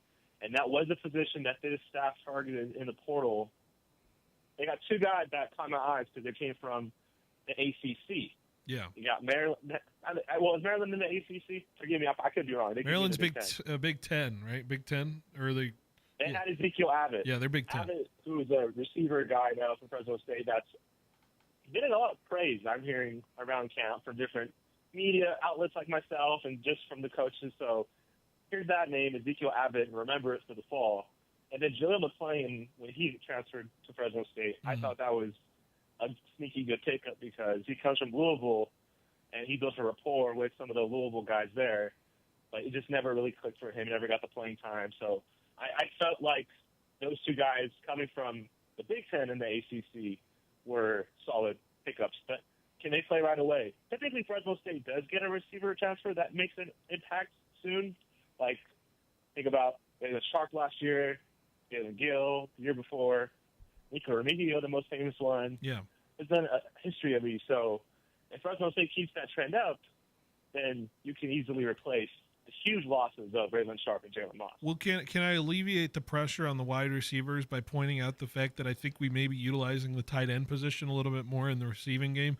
You don't just hire absolutely. You don't hire Coach Ferentz just to have tight ends to block. I think they are going to be really involved in the receiving game, kind of pseudo like those tall one-on-one battle kind of guys that, like, especially we only have Josiah Freeman to be the one-on-one battle guy, and we lost him for half the year. So I think tight ends are going to alleviate the receiving pressure we may see from a lot of these wide receivers. Do you agree?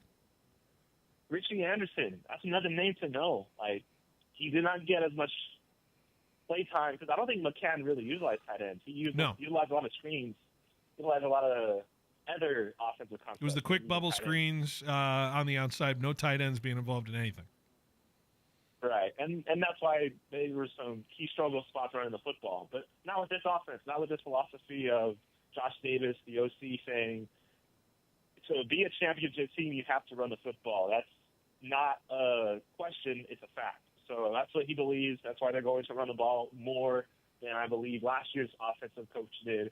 But with that being said, the tight ends, I think, can be good pass catchers. Like, they're not just going to be they're not going to be run blocking. They're going to be pass catching because Richie Anderson is, I believe, one of the breakout candidates for me, just based off of what I've seen from him from last year. All the coaches rave about him. Just saying right now, Richie Anderson, he could be somebody that steps up as a starter in his first year. And that might be big because you're right, there are going to be a lot of multiple tight end looks. Yeah, and where do you look when you go to a play action if your running game's going well? A lot of over-the-middle field stuff, when you look at that, the tight end being right there available for you. Do you agree, though, about Richie? Like, do you think Richie also has that potential? I think any tight end has that potential, especially when they're coached by one of the best tight end coaches out there. I mean, Iowa's track record, let's be honest, is as good as anybody when it comes to tight end. And now we have that guy. Fresno State's going to corner the market in tight end receiving. I mean, come on. I love that idea. And Broccolino, I want to mention Broccolino, too, because that's another name I've heard this coach has mentioned, say that he's picking up quickly. These are younger tight ends, I think second-year players that are poised to make a jump. And you think about other trends in Fresno State championship seasons, besides transfer quarterbacks, has been solid tight ends that are pass catchers, like Jared Rice, right? So absolutely, one of the greatest. Something that you keep an eye on. One of the greatest seasons when I was there at Fresno State. Marcel Jensen was one of the most imposing guys I've ever seen play a tight end position. Unfortunately, it didn't work out in the NFL. I think he played for Jacksonville for a little bit. But the guys who play that position can be multifaceted in many ways. Where on the defense do you feel like the biggest question mark is? I think we're paying attention. It's a lot of new faces. I think a lot of people who, even I'm still having a hard time recognizing who's there. I know we talked to Flynn Claypool the other day. I know what we know from that side of things. But what on the Coach Benedetto side of the ball do you feel like is the biggest question mark in your mind? And it's funny because it's actually something I haven't really looked into as much yet. I've done stories on the defensive line. I know what I'm going to get in the secondary, but hearing Benedetto talk about his defensive playbook, and it's a 4-2-5 scheme, which we've seen multiple years here at Fresno State, not going to be something new to Bulldog returning players. You have two linebackers on the field. Who are those two linebackers? Going to be Logan Stute, who is, getting a lot of reps out of Buchanan High School this fall camp? Is it going to be the transfers? Instead of going with a returning guy, maybe they go with Jaden Pearson, who comes from Wheatley College, then he went to Utah State, and then he transferred back home to the Valley to Fresno State. So a local guy, maybe a Jaden Pearson. There's a lot of interesting candidates that you can look there. I think Simeon Harris, one of one of Pearson's former Utah State teammates.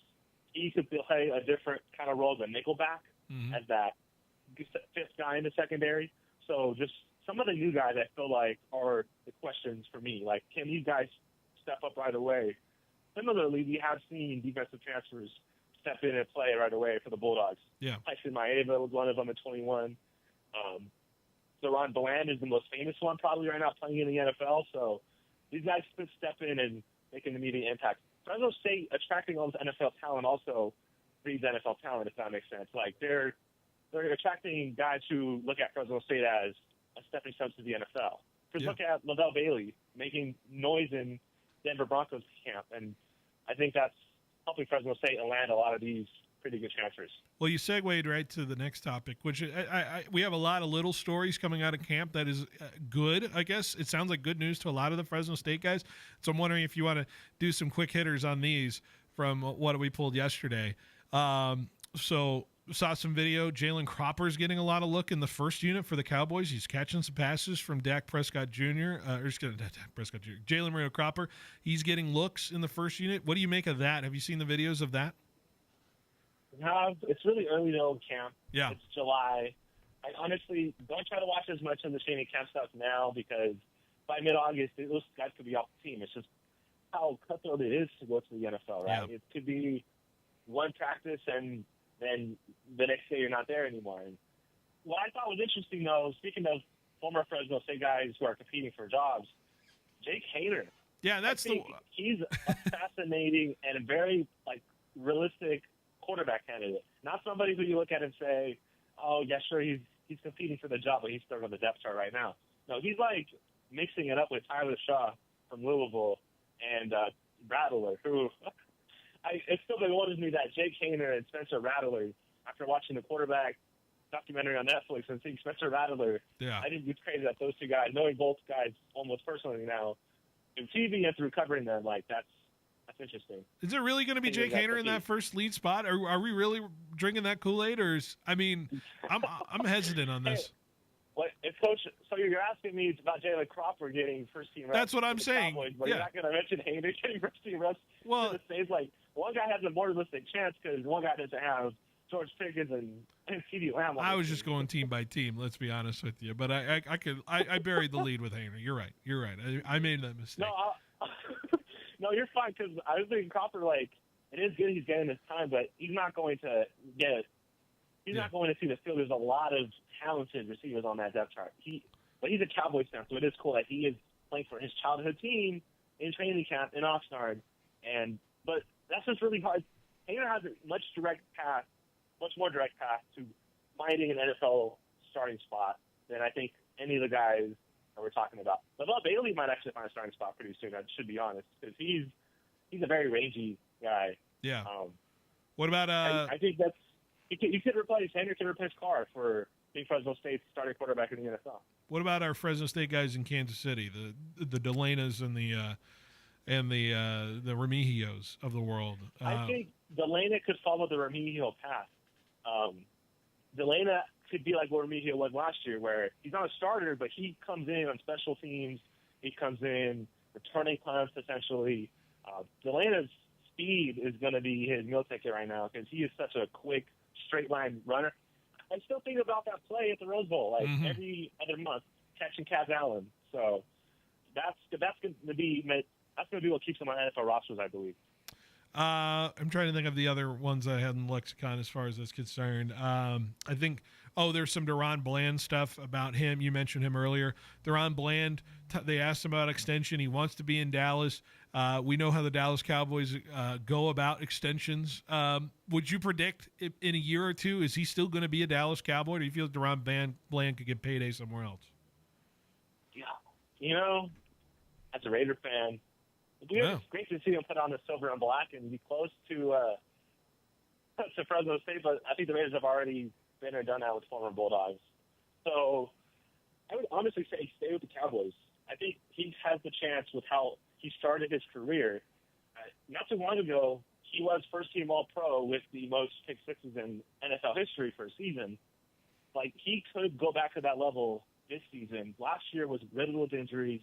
He never really had a chance to set his foot, literally, because his foot was hurt So not being able to set his footing in the NFL last year, he has the training camp to do that this year. I would not be surprised if he goes back to his all-pro form and then stays with the Cowboys. It's going to be tough for the Cowboys to afford another all-pro. I'm going to be clear, though. Yeah. So maybe that's what you're referring to, like the fact that they won't even pay Micah Parsons. Yeah, yeah, exactly. Micah Parsons is already trying to find that extension. And, yeah. Do you think they would pass on Micah Parsons for Deron Bland?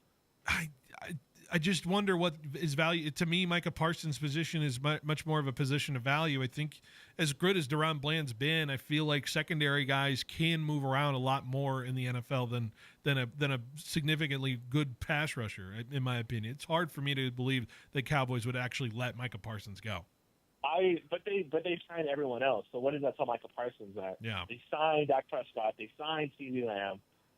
They signed all their guys by now, and they're not signing Micah. So if I'm Micah Parsons, what message does that send me as a player? Especially if Bland does get signed. Exactly. So I think Bland will get signed. Yeah. I argue, honestly, you might disagree. I think being a lockdown corner in the NFL, in this NFL, is much more important than being a pass rusher. That's a hot take. I know. I've always heard you got to have a stud plus pass rusher to get into the Super Bowl. And that's true to an extent. But look at the Eagles. Eagles had multiple pass rushers that were good, not great, and they beat a team that has, or they beat teams that have these number one guys like your Nick Bosa's and your T.J. Watts and your Michael Parsons. When's the last time one of those teams made it to a Super Bowl and won it, besides Von Miller in 2015? The Rams had Donald. I'd throw that out in 21. I think. Okay, that was 4 years ago. That's one. Okay. The Chiefs with Chris Jones after a couple of years, up the interior pressure. I feel like interior pressure is maybe more important than maybe your your outside pressure, as Von Miller had. The Chiefs have an All-Pro and Trent McDuffie. Like, they have a number one guy who is a game changer. And I honestly look at the Broncos and I look at them having a Bo Nix, but then Pat Surtain being the number one, almost like Revis Island 2.0. So there's history of these lockdown corners. But the Broncos had, you could go to the Von Miller Broncos, but they also had, they had Kid Talib and, Chris Harris back there at the corner. Yeah. They weren't slouches in the corner position. It wasn't just Von Miller doing everything. So every defense is good. Defense is great. Yeah. Yeah. So I agree. It's all part of the thing. One last question for you. I'm going to go to a different topic here real quick. How open is this high school football season for you? Have you started looking at the high school football season yet? Are you a week away from maybe taking a look at that? And is it just are we just in Central's world? Yeah, go ahead.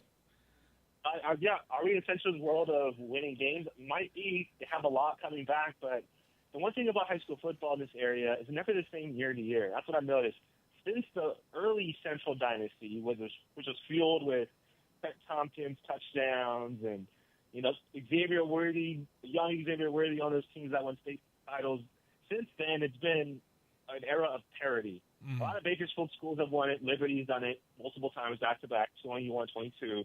And then Clovis and North gets a championship, but then Central reclaims the crown, and people think this could be the start of something because the starting quarterback was so young, and they bring back the leading rusher and arguably one of the top 5 players in the state, you could say, regardless of division, in Brandon Smith, like just in terms of leading his team to a state championship game and him playing at an exceptional level in the state playoffs. He has one of the most sought-after monikers in high school football in California. He is legitimately an all-state performer for Central. So you look at him and you say, okay, this is the number one team, but who can challenge them for the crown? And there are some really good challenges. You got Clovis High School, their senior quarterback, Deegan Rose. I remember when he was a freshman, playing as a freshman varsity football and starting games for the Clovis High Cougars. It's crazy to see his career come to this point where this is his last chance to win a Valley title. He's been, called someone who can lead the Cougars to a Valley championship, so he's going to be playing with extra motivation. They got one of the top running backs in the Valley, in Maddox Merrill, committed to Fresno State. Yeah. And then the receivers and the skill position players for Clovis are solid. So, this is Clovis's best chance to win a Valley championship since the Nate Johnson teams. And those have some talented players, but were they able to bring it together as a team? that was a question we had about those Clovis Cougars. It'll be the same one for this team just because that's what it's going to take. You're going to have to play cohesively to beat Central because Central is such a tight-knit group with a lot of D1 prospects there. One other team I'll throw in there as a wild card, like a dark horse pick to win it all. Can you guess who I'm going to say right now? Clovis You're West. tuned in too. Clovis West. There you go. Yep. You know exactly. J.J. Howard.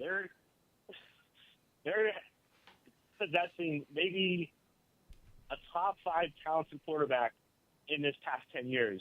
When you look at Adrian Martinez, who got offers from Tennessee and Nebraska, you look at Xavier Worthy, who had a ton of offers. He almost went to Michigan, but then he went to Texas.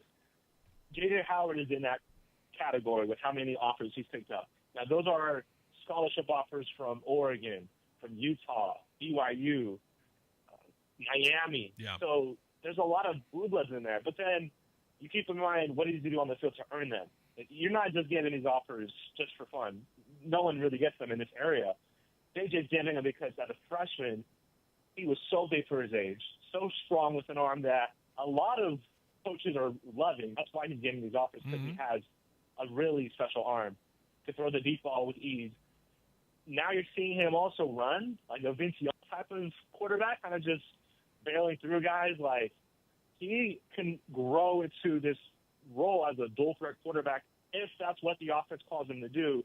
But if it needed to be a pocket passer, well, he's excelling as a pocket passer. That's what he is, a pocket passer who can move like a mobile quarterback. So that's why he's so special. But then can you just have that quarterback and nobody else? Can they surround him with good pieces? They got a Rolando Jefferson receiver, a fourth. So Rolando Jefferson, the fourth. I remember his dad, Rolando Jefferson, who was a standout for Edison. So he has that lineage. I think there's some questions about Clovis West, but they definitely have the guy that could lead them to a championship at quarterback. I'll never forget calling his first game and that comeback against Edison and Huntington Beach. What a game. What a game to announce your time in high school. So I will not forget that for sure. And I'm sure, and we hope, to be calling more games with J.J. Howard and Clovis West. Gabe, we're out of time, but I appreciate you taking the time today. And we'll see you out in the football field. We'll see you out there. And where can people find you real quick? Find me on Twitter or X, what they call now, @GabeCamarillo_. I post a lot of my stories that I do covering Fresno State and high school. And I'm also doing these lists for high school football, like best running backs, best receivers. And I'm getting some flack because people think, oh, he's not saying my guy. Like, I have to say every single player in the Valley. It's also because I don't know everybody. Like, there's so many graduations that happen every year, so many key guys in high school football that go away, and then there's these new names that come up. So, yeah. Like Clovis East, who's the quarterback? I hear it's Jamie Spurgeon. They've had Ty Mellon for 4 years. Now this is a new era for Clovis East. So there's a lot of change. Keep me updated on Twitter so you can make sure I know everyone who's the up-and-comers, the new guys. Absolutely. J.J. Howard and future stars. Absolutely. Gabe, appreciate the info as always. Appreciate the conversation. And have a good rest of your Thursday, man. Enjoy the rest of your day off. All right. Thank you, Phil. All right. We'll be right back with more Behind the Bench right here on 1430 ESPN Fresno, the Valley's local sports leader. Central Valley, are you ready for a seamless car buying journey? Madera Toyota Chevrolet has you covered. With their 25-year, 250,000-mile warranty and everything priced under MSRP, you're always in for a great deal. Plus, enjoy their no-pressure policy and 2 years of free maintenance on new vehicles, their way of saying thank you for choosing them. And calling all truck lovers, explore their selection of rugged Silverados, powerful Tundras, and versatile Tacomas. Whatever your needs, they have the perfect truck for you. Visit them today at MaderaToyotaChevrolet.com, where every drive begins with trust. Hey, it's Phil Benotti from Behind the Bench for my friends at Valley Athletics, the new go-to sports facility in the Central Valley. Founded by Valley legend Vance Wahlberg and former Bulldog volleyball coach Jonathan Winder. Valley Athletics allows athletes to really shine at volleyball, basketball, and pickleball. Visit valleyathletics.co right now to learn more about enrolling in our current volleyball and basketball offerings that include league play. That's valleyathletics.co. Proud sponsors of high school athletics. Need cash? If you've got a car, we've got the cash. Clausen Honda wants to buy your car. If it's running, we want your late model Toyota, Hyundai, Kia, Subaru, Acura, or Honda. Just call Clausen and ask for our VUP to schedule your appraisal appointment. In just 10 minutes, you'll get your cash value quote. Yes, we are eliminating the hassle of getting rid of your used old car. So if you're ready to sell, we are ready to buy. Call Clausen Honda of Fresno today. If you've got a car, we've got the cash. Get cash for your car. Clausen Honda. At FFB, we know behind every business is a person. That's why we're more than a bank. We're a partner, a farming-focused bank for hard workers, a future-forward bank for big dreamers, and a family-friendly bank for the next generation of owners. From first ideas to major milestones, we're here to help you chase your goals and score big. So what can FFB mean for your business? Find out at ffb.bank. That's ffb.bank. FFB Bank. Let's win together. Fresno, get ready to dance. Shakira is bringing her Las Mujeres Ya No Lloran World Tour to Valley Children's Stadium this fall. Experience the global icon live. It all goes down Thursday, August 7th. This will be one unforgettable night. Tickets are on sale now at livenation.com. Don't wait. Shakira Live in Fresno will sell out fast. Get your day started with Rich Eisen. The Red Sox have a generational talent, and eventually, for whatever reason, it falls apart, and they send him to California. That seems to be the MO. The Red Sox trade their 28-year-old, three-time All-Star with 58 runs batted in after his 90 millionth career home run against the New York Yankees, and now he's a San Francisco Giant. Rich Eisen, brought to you by Citizens Business Bank. Take me out to the ball game. Baseball is back, and it doesn't get any better than the Fieldhouse Sports Bar and Grill, indoors or on the patio. Root for your team while enjoying their famous burgers, dogs, and fries. And did you know they have the coldest beer in town? No, seriously. With 16 draft beers on tap, served in an ice-cold pint, it'll sure get you cool for the summer. The Fieldhouse Sports Bar and Grill. Food, sports, fun. On Copper Avenue at the entrance to the beautiful Copper River Ranch. Warmer days and special occasions are on the way. Is your wardrobe ready? Jones Cleaning Center has you covered. Fast, reliable, and hassle-free. Use Fresno's only 24-hour self-service pickup and drop-off drive-thru. Drop off by 9 a.m. and enjoy same-day service at no extra cost. From suits to sundresses and comforters to table linens, they'll get it all fresh and ready. Jones Cleaning Center, Fresno's top dry cleaning and laundry service for over 55 years. On Palm, just north of Herndon in Fresno, or online at jonescleaning.com.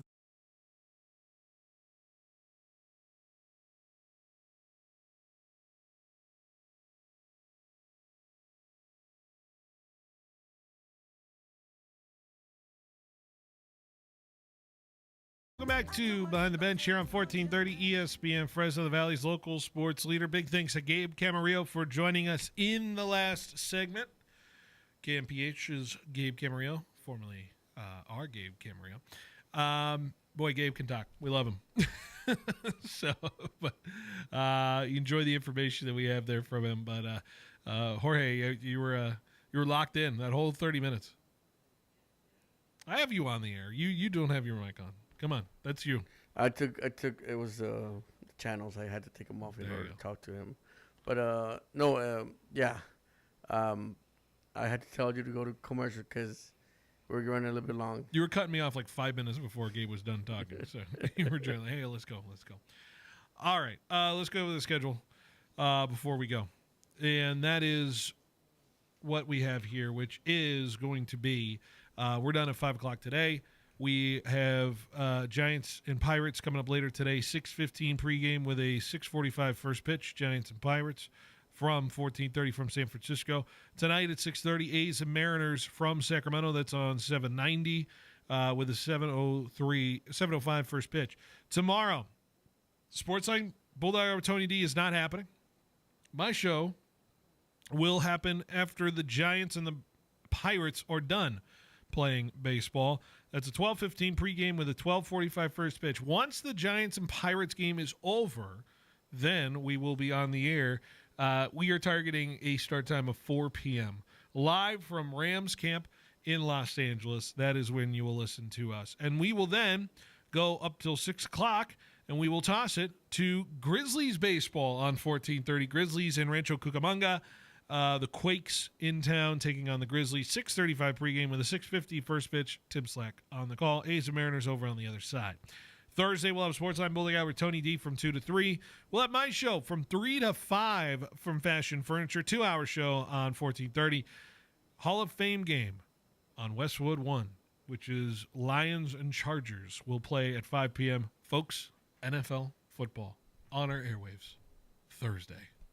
It's back, and it's in all of its glory. Cannot wait. Grizzlies in Rancho Cucamonga will be on Thursday on 790, 6:35 pregame with a 6:50 first pitch.